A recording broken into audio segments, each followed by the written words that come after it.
Let's go back now and take a further look at some texts that we've seen before. In particular, let's look at Mark 1:8.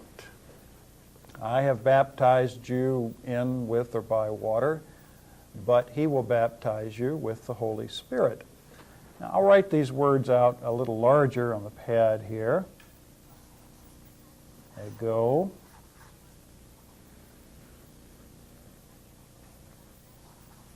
Baptisa.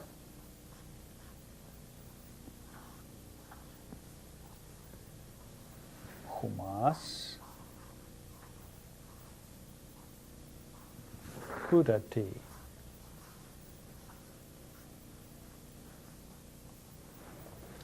Now, in that sentence, or clause, by the way, you're going to hear me say the word clause quite a bit. A clause of words in which there's a subject or a predicate. There are also Santa clauses and sometimes bear clauses. But the clauses with which we'll be concerned are grammatical clauses in which there's a subject and a predicate. Now, in this clause, let's find the verb. Baptisa. Baptisa. How do we parse a verb? First thing we do is get the lexical entry. What's the lexical entry of this verb? Baptizo.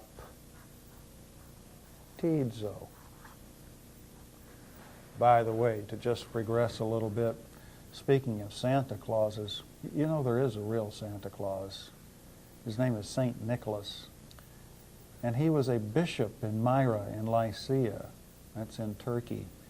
And he was a philanthropist. And so now you can teach your kids that there is a real Santa Claus, St. Nicholas. And once they learn that, then you can have a good time with the myth of jolly old St. Nick. Thought you might like to know that. So our lexical entry, tizo. The next thing we ask is there an augment in this verb? Well, yes, there is. And if there is an augment, the first thing we write down is indicative. Why? Because the augment shows past time, and only in the indicative is time an element. And that would limit us to one of three tenses, which can show past time in the indicative, the imperfect, and the pluperfect. Forget pluperfect. Now let's go to the back part of the verb and identify the ending alpha. That's first person singular, and it is an active ending. And in front of that we see a sigma tense indicator. Of the two tenses, imperfect and aorist, which one has a sigma tense indicator and a connecting vowel? An aorist. So aorist, active, indicative, first singular.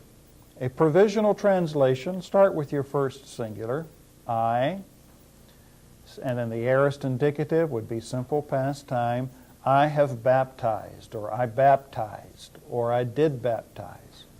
Let's just say I have baptized. After we have analyzed what's the next thing we look for? We look to see if the subject is further expressed. Now, since the verb is first singular, there's only one word which could be used to further express the subject, and that would be the word ego. And there it is, common, singular, nominative. There's our subject. I have baptized, and then the word humas, second personal pronoun, common, plural, accusative. And that would be your direct object. I have baptized you. And then we have the dative here. And we said that this is third declension, neuter, singular, dative. It won't be too much longer before we're going to have to learn more of our third declension forms. And we said that the dative function here could be locative. I have baptized you in water. Or it could be instrumental. I have baptized you with water. But now we're able to analyze the verb in the text. Let's look at the next clause in this text. Autos de baptise humas in pneumati hagio. All right. In this clause, find our verb. Sure, our verb is baptise. The lexical entry is baptizo. Is there an augment? No. Okay, so we go to the back part of the verb and identify our personal ending, the epsilon iota. We know that by now, don't we, as third singular. And that is an active ending, which we have learned by doing exercise 5. And we look in front of the ending and we see a sigma tense indicator. Well, there are two tenses which can use a sigma tense indicator, either an aorist or future. Well, since there's no augment in the front part of the verb, we know we're not past time, we know we're not aorist, therefore this is future, isn't it? Future active indicative third singular. A provisional translation would be he will baptize. After we have analyzed our verb, what do we look for next? Next, we look to see if the subject is further expressed. And yes, we see this word in the front here, a third personal pronoun, masculine, singular, nominative. So there's our subject. He will baptize. Why do you think that the autos is expressed here when it's not necessary? It's already part of the verb. Well, probably for emphasis, right? Because the first clause is saying, John is speaking, and John is saying, I have baptized you with water, but he will baptize you with the Holy Spirit, showing that contrast. Now remember, this word de is a post-positive conjunction.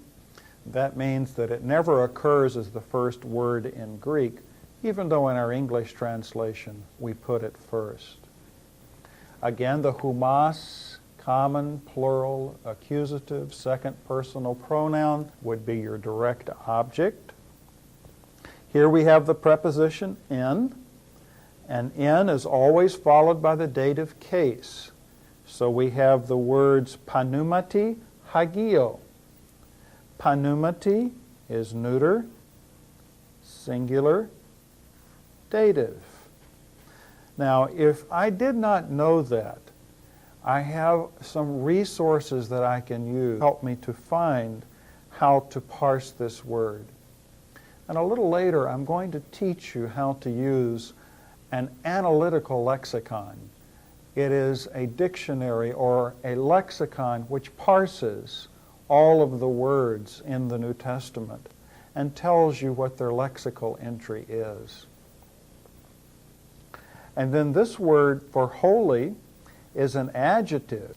And if this adjective is modifying this word for spirit, then it must agree. How with the word that it modifies? How does an adjective agree with the word that it modifies in terms of gender, number, and case? But not necessarily declension. Now, be careful. It can be a little confusing for some students. Notice that this adjective is following a second declension ending here for a singular dative. But this word is ending in a third declension pattern. And we haven't really gone over in detail third declension patterns. But whether they come from different declensions or not is not the point. As long as they are in gender, number, and case. Gender, number, and case. Now we have a dative here, Holy Spirit, And we need to decide the syntactical function of the dative case here. He will baptize you with the Holy Spirit or in the Holy Spirit. Why don't we say it's instrumental in this case, with the Holy Spirit. So what we have done in Mark 1:8 is we are now at the point of being able to analyze every one of the words, and in particular the two verbs found in this verse.